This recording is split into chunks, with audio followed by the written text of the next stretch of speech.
How much should you tell in a job interview? Should you just wait for the interviewer to ask all the questions and answer them as they come? Or should you barrel on ahead in case they're not going to ask you something that you feel is key? This is an excellent question and one that I got asked on my channel. And so I'm going to give you 3 guidelines on this question. And if you stick around until the end, I am going to tell you exactly what to do if suddenly you think of something that you didn't get the chance to say, the interview is just about over and there's no obvious opportunity for you to do so, and it's something key that you want to be sure that you say. I'm Jen Swanson, and I help you to get the job, love your work, and advance your career. Hit that like button if this question resonates with you, and let's get into the very first of the 3 guidelines. Number 1, mind your long-windedness and your short-windedness. Is that even a word? Radio interviewers sometimes get frustrated when a guest is going on and on and on and the news is coming and they've got to cut them off, or they have a question they want to ask but the person just won't shut up and keeps talking. And that annoys people. It annoys the radio interviewer and it annoys the listeners. Don't be long-winded. It can be painful. The other thing that's painful is the shortest possible answer that you could give, like a one-word answer. And again, that makes the interviewer feel like they have to drag information out of you. And that is just not cool in an interview setting.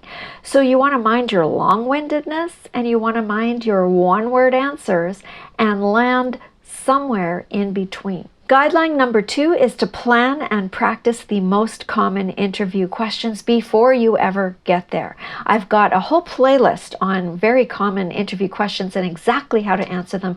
I'll pop that up here for you to look at.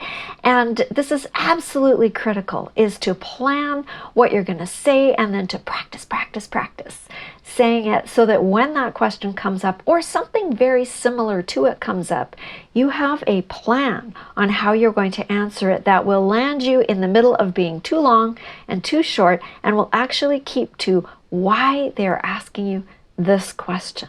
What they're trying to do is to solve a problem. They're trying to solve the problem of finding someone to fill this role, someone who can do the job, who is a great fit for the company, and someone who will help move their whole project forward. And they are hoping that you are the answer to the problem. Tip number 3 is to engage your filters. Don't get intimately personal and spill your guts. This is not the time or the place in a job interview. Don't bash your last job or your last manager or anyone that you worked with. You don't want to say anything negative because they will start to think, I wonder if she's going to say something negative about this place. Do stay professional. You can be funny within reason, and remember that humor doesn't land the same way with everybody. I would say be honest, be authentically yourself. Don't put on airs or be fake in any way. If you don't know the answer to something or there's a skill that they're asking about that you don't have, be honest about it and say, I'm willing to learn it though. An interview is a highly constructed experience that never gives the full picture of who you are, what your gifts are, what your capabilities are. It is a vignette. It is a glimpse. It is an appetizer or an amuse-bouche, if you will, if you want to get all bougie about it, right? And it needs to leave the people wanting more and wanting to know about you. So engage your filters, say what you need to say, don't say too much, and definitely don't get down into your deepest, darkest depths of struggle. Now, what do you do if you find yourself at the end of the interview and you suddenly remember something that you wanted to say, but you didn't get the chance to? There is always time at the end of an interview where the interviewer asks, so, do you have any questions for me? What you can do quite naturally at this point is say something like this.